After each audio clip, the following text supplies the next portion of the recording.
تو یہ برکت ایسی چیز ہے جو محض اللہ جل جلالہ کی عطا ہے، اور یہ حاصل ہوتی ہے اسی کے ساتھ تعلق جوڑنے سے۔ جب بندے کا تعلق اپنے مالک سے، اپنے خالق سے، برکت دینے والے سے جڑ جاتا ہے تو اس کے کاموں میں بھی برکت ہوتی ہے۔ تو حضرت والا نبی کریم صلی اللہ علیہ وسلم نے اس مہینے کے بارے میں فرمایا کہ ایک تو یہ عظمت والا ہے، بذات خود عظمت اللہ تعالیٰ نے اس میں پیدا فرما دی ہے۔ دوسرا یہ برکتوں والا ہے، جو کام تم دوسرے دنوں میں نہیں کر پاؤ گے یہ اس میں آسانی سے ہو جائے گا۔ تجربہ کر کے دیکھ لو، جن لوگوں کو عام دنوں میں مسجد میں 5 وقتہ نماز کے لیے آنے کی توفیق نہیں ہوتی، عشاء کے بعد رات کو تراویح کی لمبی لمبی نمازوں میں کھڑے ہوئے کہ گھنٹے بھر، عام دنوں میں توفیق نہیں ہو رہی جماعت سے نماز پڑھنے کی، لیکن رمضان میں ہو رہی۔ تو یہ برکت ہے، رمضان کی برکت ہے کہ اس رمضان کا جو فائدہ ہے وہ حاصل ہو رہا ہے ہر بندے کو، کہ اس کو توفیق ہو رہی ہے، مسجد جا رہا ہے، مسجد سے رابطہ قائم ہے، تراویح پڑھتا ہے، اللہ تبارک و تعالیٰ کے فضل و کرم سے جاتا ہے تو کوئی دین کی بات اس کے کان میں پڑ جاتی ہے، وہ لے کے چلا جاتا ہے، تو اس طرح برکت ہو رہی ہے۔ اور اللہ نے دوسرے قسم کی برکت بھی عطا فرمائی ہے کہ تھوڑی چیز میں زیادہ کام ہو جاتا۔ آپ دیکھ لو رمضان کے مہینے میں غریب سے غریب آدمی کے دسترخوان پر برکت نظر آئے گی کہ نہیں نظر آئے گی؟ غریب سے غریب آدمی، اس کے دسترخوان پہلے اس پہ کیا ہوتا تھا اور رمضان میں کیا ہوتا ہے؟ برکت، اللہ تبارک و تعالیٰ کی برکت۔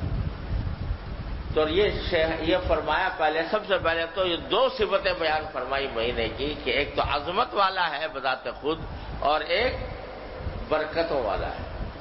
اور برکتوں کا جیسے میں نے بتایا تھا نا کہ اس کے معنی یہ ہے کہ تھوڑی چیز میں زیادہ فائدہ حاصل ہو جانا۔ تو یہاں اس مہینے میں تھوڑی عبادت میں زیادہ فائدہ بندے کو حاصل ہو جاتا ہے۔ تھوڑی عبادت کرے زیادہ، سے آگے خود تفصیل فرمائی ہے رسول کریم صلی اللہ علیہ وسلم نے کہ ایک فرض نماز پڑھو 70 نمازوں کا ثواب، ایک نماز پڑھو 70 نمازوں کا ثواب، 1 روپیہ صدقہ دو 70 روپیہ صدقہ دینے کا ثواب، ایک 100 روپے دو تو 7,000 کا ثواب، 7,000 دو 70,000 کا، 70,000 کا نہیں پتہ نہیں، ہاں 70,000 کا ثواب۔ خلاصہ یہ کہ ہر چیز میں اللہ تبارک و تعالیٰ برکت عطا فرما رہے ہیں۔ تمہارے کھانے میں برکت، تمہارے چلنے میں برکت، تمہارے اوقات میں برکت، تمہاری عبادتوں میں برکت۔ جو عبادت بھی انجام دو گے اس میں برکت ہوگی، اس کا اجر و ثواب کہیں سے کہیں زیادہ ملے گا، 70 گنا زیادہ ملے گا۔ تو یہ برکت والا مہینہ ہے۔ ارے اللہ کے بندو، برکت کی قدر پہچانو۔ برکت بڑی عجیب چیز ہے، اس کو کہیں گنتی سے ناپا نہیں جا سکتا، گنتی سے گنا نہیں جا سکتا، کسی فٹے سے ناپا نہیں جا سکتا، کسی پیمانے سے اس کی پیمائش نہیں کی جا سکتی۔ یہ خالص عطا ہوتی ہے میرے پروردگار کی، جس کو بھی عطا ہو جائے وہ برکت مانگو، ہر چیز میں برکت مانگو۔ یہاں تک کہ نبی کریم صلی اللہ علیہ وسلم اللہم بارک لنا فی اسماعنا وابصارنا وقواتنا ما احییتنا، اے اللہ ہمارے کانوں میں برکت عطا فرمائی۔ کانوں میں برکت کیا ہوگی بھائی؟ کانوں میں برکت یہ کہ مرتے دم تک صحیح کام کرتے رہیں، پہلی بات، سماعت ٹھیک رہے۔ دوسرے یہ کہ ان کانوں کے ذریعے وہ کام حاصل ہوں جو اللہ کو پسند ہے، اللہ تبارک و تعالیٰ۔ ان کانوں سے وہ باتیں سنیں جو میرے اللہ کو پسند ہیں۔ واعظ کی بات، نصیحت کی بات، قرآن کی بات، حدیث کی بات، اسلامی احکام کی بات، اور چلو خوش طبعی کی بات بھی جائز، خوش طبعی کی بات بھی، اور ایسی چیزوں میں نہ پڑے کہ جو گناہ ہو، گانا بجانا اور غیبت، جھوٹ، بہتان، فضولیات، یہ ساری باتیں اللہم بارک لنا فی اسماعنا، ہمارے کانوں میں برکت عطا فرما، وفی ابصارنا، اے اللہ ہماری آنکھوں میں برکت عطا فرما۔ آنکھوں میں برکت کیا ہے؟ کہ اس کی بینائی قائم رہے مرتے دم تک، ٹھیک طریقے سے دیکھ سکوں۔ اللہ بچائے کسی دن بھی بینائی اگر ذرا سی گڑبڑ ہو جائے تو دل پہ بجلی گر جاتی ہے کہ پتہ نہیں کیا ہونے جا رہا ہے، اور اس کے اندر اس کی برکت کیا کہ آنکھوں سے وہ چیز، وہ فائدہ اٹھائے جس کے لیے یہ پیدا کی گئی، ان چیزوں کو دیکھیں جن کو پیدا کی، جن کے لیے پیدا کی۔ یہ دعا فرمائی، اے اللہ ہمارے کانوں میں برکت عطا فرما، ہماری آنکھوں میں برکت عطا فرما، اور فی قوتنا، اور بعض روایتوں میں قواتنا، کہ ہماری جتنی بھی طاقتیں ہیں، قوتیں ہیں، کھانے کی قوت، دیکھنے کی قوت، چلنے کی قوت، پھرنے کی قوت، پکڑنے کی قوت، یہ ساری قوتوں کے اندر برکت عطا فرما۔ کیا مطلب کہ ان قوتوں سے ہم فائدہ اٹھاتے رہے مرتے تک، ما احییتنا، جب تک کہ ہم زندہ ہوں۔ تو میرے بھائیوں، یہ جو فرمایا نبی کریم صلی اللہ علیہ وسلم نے کہ یہ مہینہ برکتوں والا ہے، تو اس کو معمولی لفظ نہ سمجھ لینا کہ جیسے رسمی طور پر کہہ دیا مبارک ہے، ارے کوئی رسمی طور پر نہیں، یہ حقیقت میں برکتوں والا مہینہ ہے۔ اس میں ہر چیز اگر حاصل کرنا چاہو تو ہر چیز کی برکت حاصل کر سکتے ہو، حاصل کرنا چاہو تو اس میں ہر چیز کی برکت اللہ تبارک و تعالی عطا فرمائیں گے۔ یہاں تک کہ ایک بات یاد آ گئی، اپنے حضرت شیخ سے سنی تھی کہ بعض لوگ یہ کہتے ہیں کہ رمضان کے اندر کا جو مقصد ہے درحقیقت نفس کشی ہے، یعنی نفس کو مارنا، بھوک لگ رہی ہے کہ نہیں کھا رہے، پیاس لگ رہی ہے نہیں پی رہے، تو نفس کشی۔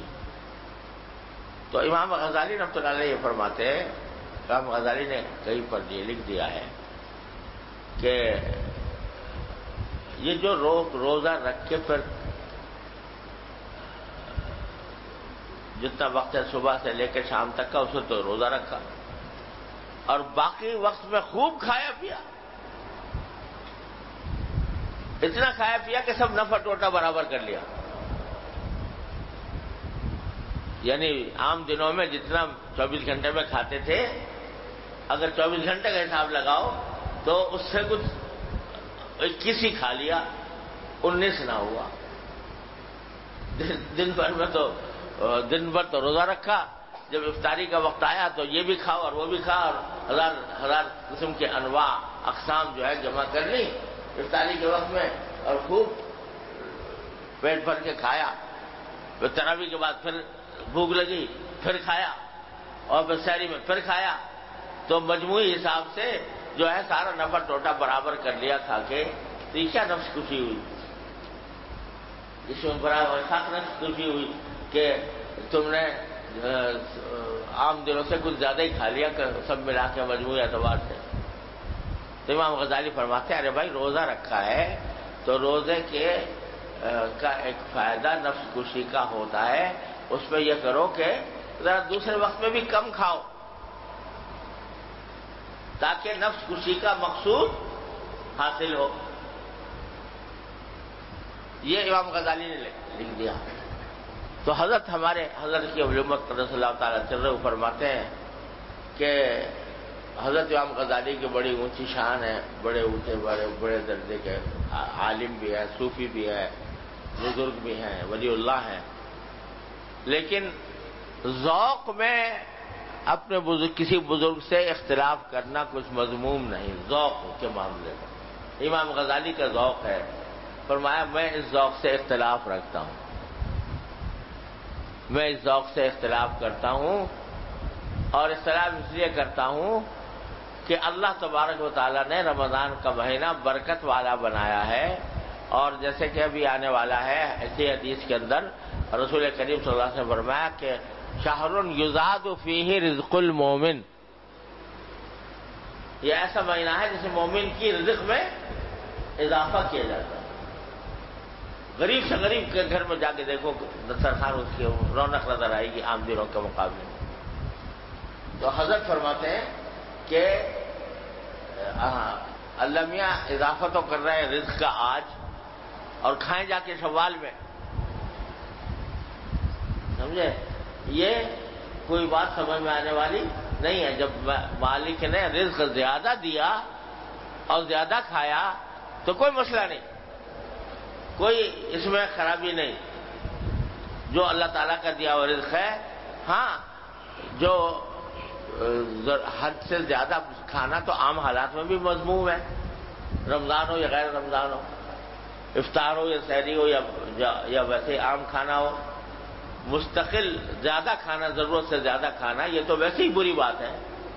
کھانا اتنا ہی چاہیے جو معدہ برداشت کر سکے، اور شبع یعنی بہت زیادہ پیٹ بھر کے کھا لینا یہ ویسے بھی مذموم ہے، لیکن اس وجہ سے کہ چونکہ رمضان ہے لہذا کم کھاؤں، یہ وجہ صحیح نہیں۔